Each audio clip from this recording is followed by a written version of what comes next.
So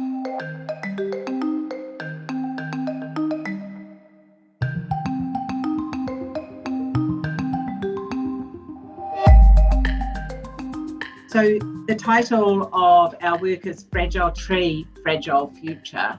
We work with glass a lot. Now, it's a really amazing material in that people think glass is very, very fragile. And when it's thin, it is fragile. But the funny thing about glass is it actually can also be very robust. And then there's the idea of the tree being very fragile in a bushfire, for example. But then the amazing things about nature is that it just grows back. So nature has a bit of a robustness that sometimes isn't recognised, and again, with the fragile future, maybe it's about our choice, how we deal with our future. Sort of a monument to the trees that are lost, but hopefully the new growth that comes in our consciousness as well as in the trees that survive. So to start with, we use a blowpipe, which is a long steel tube that's got a hole all the way through it. We gather liquid clear glass out of a furnace at about 1100 degrees Celsius. And for these particular pieces, we build up about 3 layers to get the volume of glass that we need. So we need a couple of kilos, maybe about 3 kilos of glass. And we add the colour to it.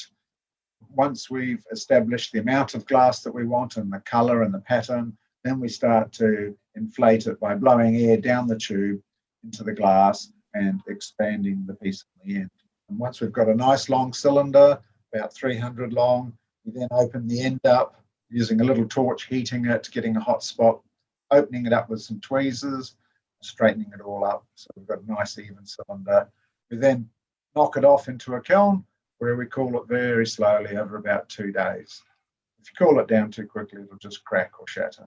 And then we take it into another workshop where we cut it up into segments, which then become the bark of the tree. So for this beautiful piece, we have chosen to use the beautiful steel lacework for the inner, and then we're going to use all sorts of different reds and brown glass for the outer bark.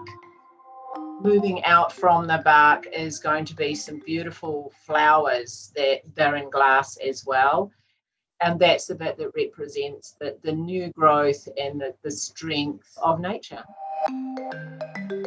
Lava glass has just recently become fully carbon zero, and that's certified by Toitu EnviroCare.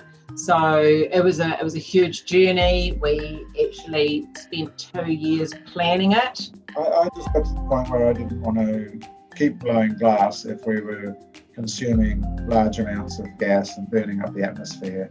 So it just didn't seem right.